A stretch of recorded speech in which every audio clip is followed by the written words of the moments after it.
Why does Putin proclaim a fake ceasefire again? And how is Trump reacting? What will be the results of the Zelensky and Trump meeting in the Vatican? And how close are we to achieving real peace or some kind of peace? This and other topics we will discuss right now. My name is Irina Uzlova, and today with us is Michael Sheitelman, political strategist. Michael, hello, glad to see you. Thank you for joining us. Good evening, Irina. It seems to me that all these things we have already seen, but Putin proclaims ceasefire in Ukraine for May 9 celebrations. Russian President Vladimir Putin has announced a temporary truce in the Ukraine war on the 18th anniversary of Victory Day for humanitarian reasons, according to the president's website. According to the Kremlin, the truce will last from midnight on May 7-8 to midnight on May 10-11. During this time, the Russian side promises to stop all hostilities. Russia calls on the Ukraine side to follow suit and threatens to retaliate in case of violation of the truce. The Kremlin also claims to be ready for peace talks without preconditions. And we have a reaction of our foreign minister, Andriy Sybiga. He told that if Russia truly wants peace, it must cease fire immediately. Why wait until May 8th? Really, why? And Ukraine's Security Council exposes Putin's new ceasefire as manipulation. Head of the Center of Countering Disinformation at Ukraine's National Security and Defense Council, Andriy Kovalenko, said, why not a full and comprehensive ceasefire? Anything that is not a comprehensive ceasefire is a Russian manipulation for information and military purposes. Really, Michael, I want to address this question for you. Why not now, and why not a full and comprehensive ceasefire? What is the main goal of this manipulation by Russian dictator? Well, why not full and why not for all the time? That is because Mr. Putin, he wants this war and he is interested in this war, and he didn't succeed in this war still, and his main goal is to destroy Ukraine and at least to occupy 6 regions he proclaimed as Russian regions, etc., etc. But he is not interested in stopping the war, absolutely. So that is the answer why not the long-term ceasefire and why not now. But this is the obvious manipulation. He said that because of 2 reasons. Let's say 2 reasons. One is the last claims by President Trump, who said Russia is in charge of this war, and Russia does not want to stop this war. He said that 3 times during just last week. First, after the bombing of Kyiv with a lot of casualties and killed people, and second in the meeting in Vatican, and third time, which we see now, it is near his plane in New Jersey.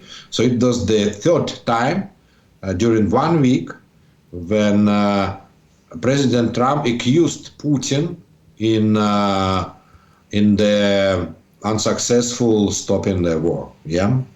So Mr. Putin understood that, okay, this is the time to do something. This is the time to do something. So he proclaims this ceasefire. This is the first reason. The second reason, he wants a lot of guests. The delegations in Moscow on May 9th. In Russia, they celebrate the Victory Day on this day, and he wants presidents of different states. As we see this list, I understand this is the presidents of post-Soviet states, of Azerbaijan and Armenia, Belarus, and Kazakhstan. This is the presidents of, I see the Brazil, I see the president of China, and president of Cuba, and Palestinian leader and somebody else. So he wants all of them, and he wants the security for all of these people. But he can't provide the security because military parade, this is obviously the legal military goal, legal military target. Legal military target. And Ukraine could strike Russian military forces on this parade, and Ukraine could strike North Korean military forces on this parade. So this is the reason why Mr. Putin wants it. When I expected today what will be the answer of Ukrainian government and Ukrainian foreign minister, I thought about different variations, different answers. Yeah, obviously, what was obvious for me it is that Ukraine couldn't just accept this offer, because the previous offer of Ukraine was to continue the previous ceasefire, which was just in 1 week. Yes. And Russia refused that. Yeah. So why now Ukraine should agree to this ceasefire? It will mean that Putin exactly dictate the dates of when there is a war and then there is a ceasefire and everything on his condition. And Ukraine can't follow Mr. Putin. So from Ukrainian side, it could be, in theory, the different reactions. For example, okay, let's do that for 1 day, for May 8th, because this is the International Victory Day, and let's start the war again in May 9th. But this is very cynical. This is like sarcastic answer. Mm-hmm. But a more serious answer, obviously, is you want a peace, you should do that now, not in May 9th or something. And the good news here for Ukraine, I mean, that White House, they think the same. From White House, where was also the reaction. Yes, and the yes. reaction was, President Trump wants permanent ceasefire. He doesn't want ceasefire for 3 days. No, we are not interested. White House not interested in 3 days of ceasefire. So why Ukraine should be interested on 3 days of ceasefire? We see that Putin's proposals are ridiculous and insane, exactly. And really, you are quite right that we see fresh reaction by White House, by Caroline Leavitt, White House press secretary. And she noticed that U.S. President Donald Trump is calling for a complete ceasefire between Ukraine and Russia, but it is a difficult matter. How do you think? And really, I noticed too in my author programs that for last 4 days, Trump told near 3 times to Putin, stop his war and stop attacks on Ukraine. So how do you think maybe this statement by Caroline Leavitt after Putin proposals is one of the results after meeting by Trump and Zelensky in Vatican? No, this speech is not good enough for Ukraine. I mean, exactly in this speech, press secretary said that President Trump is not satisfied not with Russia and not with Ukraine now. So this is the next change. He turns his accusations towards Ukraine and towards Russia every day. And now, today exactly, we are speaking on Monday, press secretary said that also both Ukraine and Russia are accused by President Trump. So this is just this position of Mr. Trump stayed just 4 or 3 days about Russia is in charge of continuation of this war. Yes, okay, but really we see that about stopping war and complete ceasefire, Caroline Leavitt mentioned too. How do you think that leaders we showed who want to visit parade at Moscow on May 9th, and are they really afraid of this process of drones, drone attacks, or maybe they believe that Putin can guarantee their security that days? I don't think that Putin could guarantee this security, but I believe that Putin, he is the most important potential target for Ukrainian military forces. Not all of these leaders, but only Mr. Putin. Ukrainian special forces killed a couple of Russian generals in Moscow. One of them was killed in Moscow a couple of months ago, Igor Kirillov. Another one, Anatoly Moskalik, was killed just a couple of days ago. So It was also Russian general who is participants of Russia-Ukrainian war. So Ukraine has we don't know if Ukrainian special forces were involved officially. Obviously, we don't know, yeah. But I believe that Mr. Putin afraid of that and afraid for his personal life, not about these leaders. He doesn't care about other leaders. And during this war, there were 3 military parades in Moscow in 22, 23, 24. And never Ukraine tried to attack these parades. But Russians, they were afraid every time. For example, they canceled air parade last time, and they just organized very limited parade with very, very limited military forces.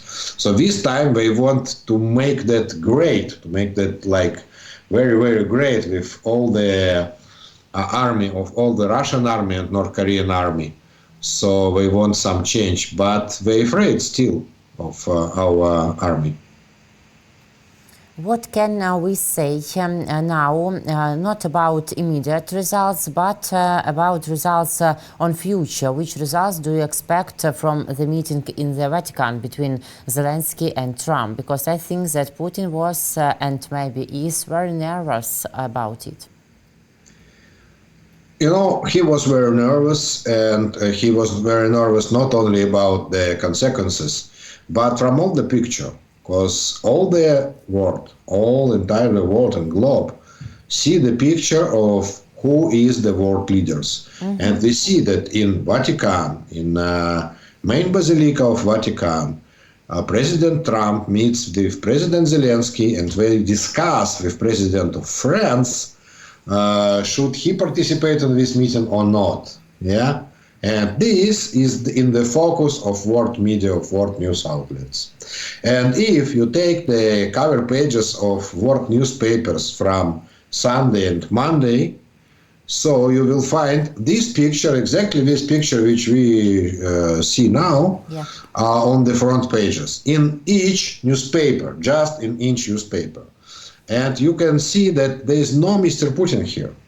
So Putin not in focus. Mm-hmm. Putin is not the world leader. Not Mr. Putin who decide what is the fate of the world, but President Zelensky of Ukraine and President Trump of United States. They decide what is the future of the globe, of the world. This is why President Putin is so nervous. He is on the back side of world history. This is very important, very important. And speaking about practical consequences of these meetings. So in the same cover pages of newspapers, today I just watched all the cover pages of British newspapers. They speak about peace. They speak about peace as the last phase of the previous Pope, of the Pope Francisc. They see that as, for example, I remember just one of them, rest in peace. This is the highlight. Yeah, rest in peace. It means, okay, from one side it is rest in peace for the Pope, and from second it is about peace. They are speaking about peace. And they also, in part of these newspapers, they put 2 pictures with the same size. One is the coffin of Pope, and another one is this meeting, in the same size. So they say, the journalists of these newspapers, very important newspapers, we are speaking about Times, Mirror, I don't remember, Observer, they say it is the same importance of these 2 things, of funeral of the Pope and the meeting between Trump and Mr. Zelensky. This is very important. And this gives, like the word say, we are waiting for the peace. All of us, United Kingdom, Germany, France, US, Ukraine, everybody wants a peace, except of Mr. Putin. We don't see Mr. Putin in these pictures. This is why Mr. Putin is nervous. Because now, because of all of these first pages, cover pages of newspapers, he looks like the only owner of this war. The only interessant of this war. The only evil on the planet. That is the most important point. Yes, a lot of people told that Papa Francis did more that day on Sunday than he had in all these 3 years in the question of Russian-Ukrainian war, maybe. You know, by the way, I was asked today in one interview about this fact that on organizers of the funeral, they gave the place to President Zelensky not by alphabet, like because Ukraine, the name of the country starts with U, and the places were distributed by the first letter of the name of the country in French language. Yes. French language, by the way. This is the reason why E is Estados Unidos in French, and France, they are together, Macron and Trump. But Ukrainian president should sit not in the front line, but the organizers changed this order and they gave the place to Mr. Zelensky near Macron and Trump. And I was asked why they did that. And I believe, really, I personally believe in that Pope Francis asked for that when he was alive. He knew that he is going to die. He knew that. He knew that during a couple of months. And I believe that he constructed this meeting, really. Not just by some spiritual way. In real life.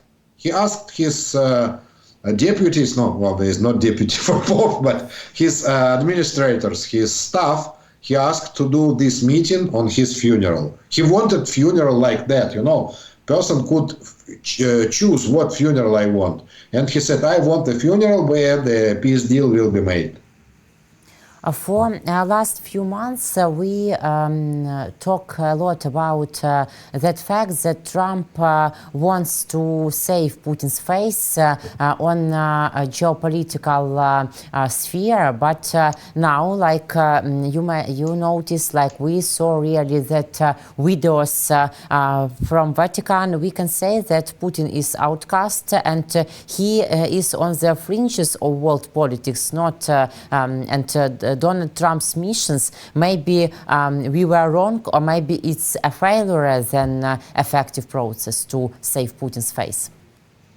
Slowly, how they say it in India, slowly we catch the monkey. Slowly we persuaded Trump. We brought him all the information. When I say we, this is not only Ukraine, obviously.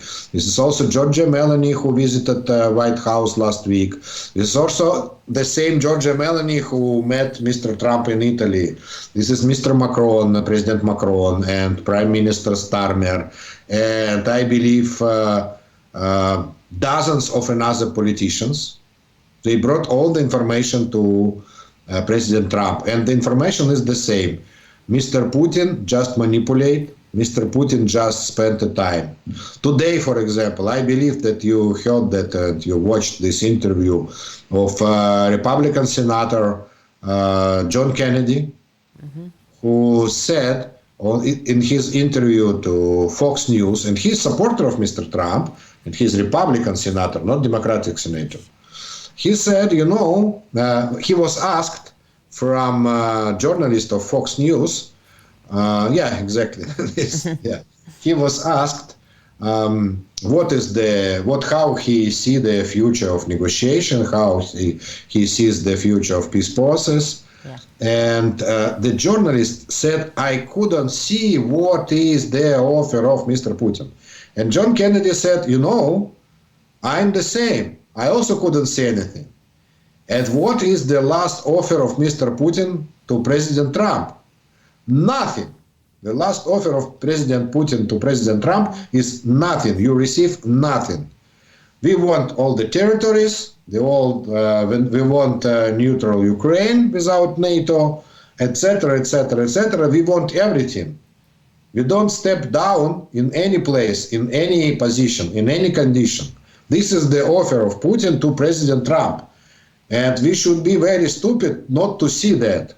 And John Kennedy said that this Mr. Putin thinks we are stupid. We are all the just dumb and dumbers. He thinks that America took a place in a bullet train to the city of dumbers. It was the almost quote, yeah? And we should put very, very tough sanctions on the Russian Federation. He said one more idiomatic, phrase like, we should make from Russia and from Putin food to fishes. Yes, yes. I don't know. This is something new for me. I never heard it from Americans, but obviously the sense of this, that without very, very tough pressure, Putin will continue to make dumbers to make fools from Americans, from American politicians. And this is the quotes not from democratic politicians. This is quote not from Ukrainian politicians, from Republicans, senator Republicans. This is very important. So they understand it in the United States that Putin is not serious about any peace. And you also could find the interview of Foreign Minister of Russian Federation, Mr. Lavrov. Yes. This interview to Brazilian outlet O Globo. And the important thing that this interview was republished. Oh, exactly. You see, it was republished on the official internet site of Ministry of Foreign Affairs of Russian Federation. Yep. And so it means that this is the official policy of Russian Federation. And he says when he answering the question, what is the condition of Russian Federation for a peace? He says, okay, the condition of Russian Federation for the peace is international recognition of all the occupied territories. Yes. And more, not only the now occupied, but the theory what we want to occupy as a part of Russian Federation. 6 regions of Ukraine, he wants that the world will recognize. Not only de facto, but de jure, to recognition of this territory as Russian territory. He wants neutral Ukraine without NATO and other international organization. He wants to decide what will be the size of Ukrainian army. He wants demilitarization of Ukraine. He wants Russian language as official language in Ukraine, which is absolutely anecdotic. Yes, idiotic. Yeah, Ukrainian language is not official language in Russian Federation, as far as I know. And Mr. Lavrov, he doesn't speak any Ukrainian. And Mr. Putin also doesn't speak any Ukrainian. So why they want us to speak Russian is not obvious, absolutely. And this is not all. This is not enough for them. He also said, for example, that they refuses to give nuclear power plant, Zaporizhzhia nuclear power plant to Americans, as President Trump asked. So they refused that, and he said Ukrainian power plant, he doesn't say Ukrainian, but he says that power plant Zaporizhzhia in very strong and good hands, which means it was stolen by Russian de facto, yes. And it doesn't work. Because we just don't give them the key for this station, so they couldn't use that. So they really does not make any step backward in their position. So it doesn't look like negotiation. And the most close